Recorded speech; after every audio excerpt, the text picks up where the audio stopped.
In the early hours before dawn on October 16th, 1946, a cold silence hung over Nuremberg Prison. Outside, the city still slept. Inside, the gymnasium had been transformed into an improvised execution hall.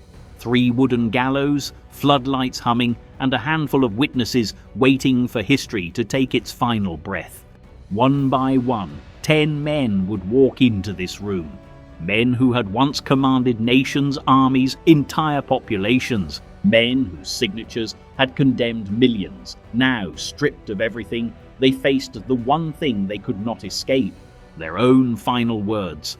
And what they said reveals more about the human mind under judgment than any courtroom transcript ever could. The first man brought forward was Hans Frank, Hitler's personal lawyer, Governor General of occupied Poland, a man responsible for transforming an entire region into what he once called a devil's playground. But now that same man looked fragile, almost hollow. His once arrogant posture had collapsed into a kind of trembling calm.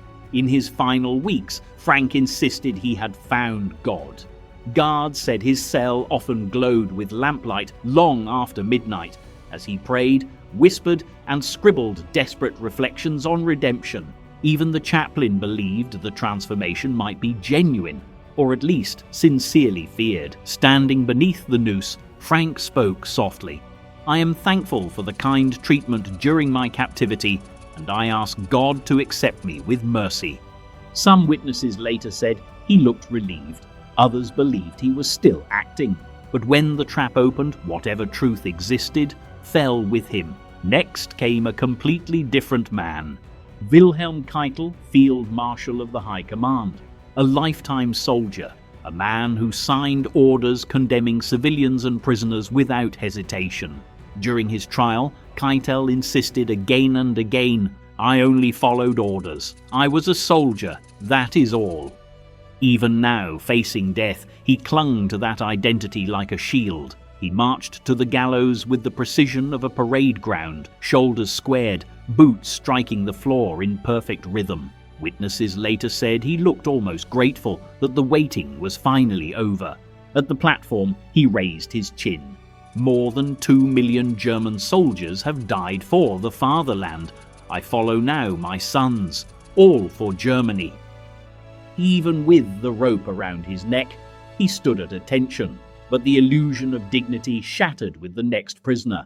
Julius Streicher, the venomous propagandist behind Der Stürmer, emerged shouting before anyone spoke to him.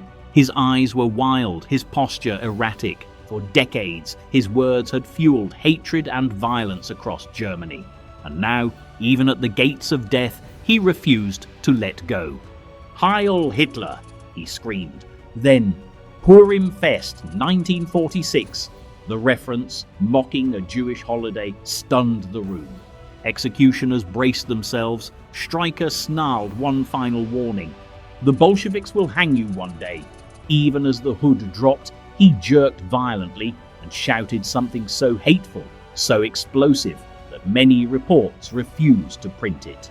Witnesses would later describe his death as the most disturbing of the morning, not because of the spectacle, but because the hatred never left him, not even at the end. The next man was far colder. Ernst Kaltenbrunner, 6 feet tall, built like a wall, and one of the highest-ranking SS officers to stand trial. He was the chief of the Reichssecurity main office, responsible for the Gestapo, the criminal police, intelligence services, and the machinery of the final solution. Unlike Streicher's madness, Kaltenbrunner was ice, clinical, measured, detached. He had spent his final night writing letters in perfect, controlled handwriting, not praying, not regretting, organizing. On the platform, he spoke in a flat, administrative tone. "I have served my country loyally. I am innocent. History will prove it." There was no tremor, no fear, just the calm of a man who had learned long ago how to separate emotion from action and action from consequence. But his coldness only magnified what came next. Fritz Sauckel, the overseer of the forced labor program, was trembling so violently that 2 guards had to help him stand. This was the man responsible for dragging more than 5 million foreign civilians, men, women, children, from their homes and into brutal slavery. Now, in front of the gallows, he could barely speak. He whispered, "I die innocent. My only wish is for my family." The fear in his voice was unmistakable. Many later noted that this was the only moment Sokol seemed to understand fear, the same fear millions felt under his labor regime.